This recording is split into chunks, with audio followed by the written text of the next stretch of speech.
അതിങ്ങനെ ഗുരു തന്നതാണെന്നും ഗുരുവിൻ്റെ കൂടെ കഴിക്കാൻ കുളി കഴിയുമ്പോൾ ഞങ്ങൾ ഒരുമിച്ച് കഴിക്കാനായിട്ട് തീരുമാനിച്ചിരിക്കുന്ന ഒരു നേന്ത്രപ്പഴമാണെന്നൊക്കെയോ പറയുമ്പോൾ ആ വന്ന മനുഷ്യൻ പറഞ്ഞു, നമുക്ക് വെറുതെ ഒന്നത് മണുത്ത് നോക്കാം.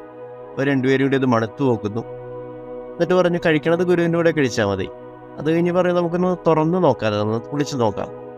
രണ്ടുപേരും കൂടി അത് പൊളിച്ചു നോക്കുന്നു. എന്നിട്ട് പറഞ്ഞു, കഴിക്കണത് ഗുരുവിൻ്റെ കൂടെ കഴിച്ചാൽ മതി. രണ്ടുപേരും കൂടി അത് നോക്കുന്നു. അതിനുശേഷം പറഞ്ഞു, വായിൽ വെച്ചൊന്ന് രുചിച്ച് നോക്കാം. കഴിക്കുന്നത് ഗുരുവിൻ്റെ കൂടെ കഴിച്ചാൽ മതി.